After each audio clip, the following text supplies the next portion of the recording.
Wop! Oy, ha? Ang galing ah. Uy, ganyan ba? Tapos agad? Well, maniwala kayong sa hindi. Hindi ganon ang buhay. Dahil katulad ko na isang florista, dapat mag-uumpisa ka sa una. At dahil order ito, naisipan kong ipapakita sa inyo. Ito po pala ang material na gagamitin ko. Ito po ay galing sa customer at ako lang daw ang titira nito. At sabay alis na ang customer at iniwan na sa akin na parang aso. Ay, may ganon? E di, marunong na pala ako tumahol. Aw, aw, aw, aw. Madam, pagbalik mo yung dog food ko ay.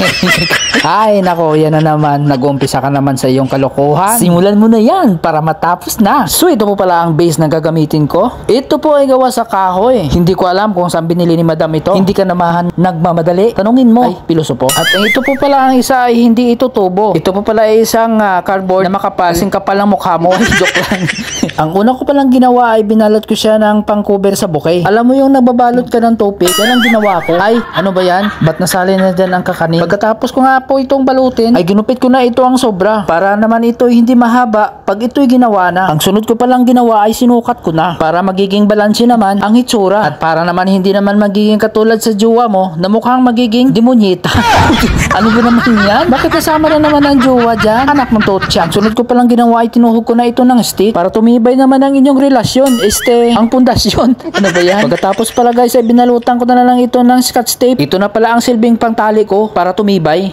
Pinutol ko na din ng sobrang stick para sa ganun na hindi naman masagwang tingnan dahil takpan naman natin ito mamaya ng moss para hindi makikita. Naghiwa na din pala ako dyan ng flower sponge para lagyan natin mamaya ng bulaklak. Dahil hindi nga fresh ang gagamitin natin dito na bulaklak ay hindi ko na ito nilagyan ng tubig. Yan na guys ang kalalabasan ng gagawin natin. Ididiin ko lang ito ng kaunti dahil hindi ko na ito tatalian at ito ilalagyan ko na laang ng glue. At sa pagkakataong ito, umandar na naman ang kalikupan sa pag-iisip ko. Ayan, parang loko-loko. At sa pagkakataong ito ay hihiwaan ko lang ito sa paligid para naghihiwa ka lang ng cake mo. At sabayan mo lang ito ng kanta ng happy birthday to you. At yan pala ang mga bulaklak na gagamitin ko. White of white lang sa kalam para sa'yo. Uy, gagi, ayusin mo. Customer yan. Loko-loko. Ay siya, simulan ko na pala ang paggawa nito. Sisimulan ko na sa taas na parang kalbo. Hair planting kung tawagin.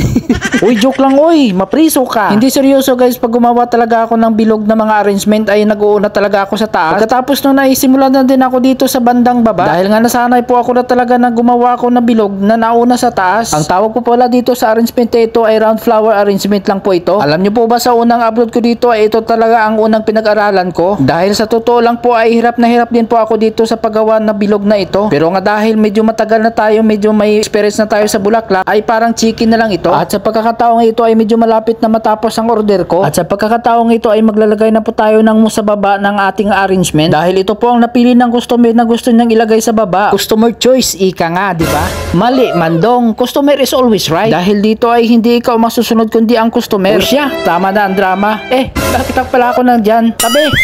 At sa wakas ay tapos na din tayo. At gusto ko lang magpapasalamat sa inyo. Salamat pala sa papanonood sa video ko. Hanggang sa muli, maraming salamat. Hi!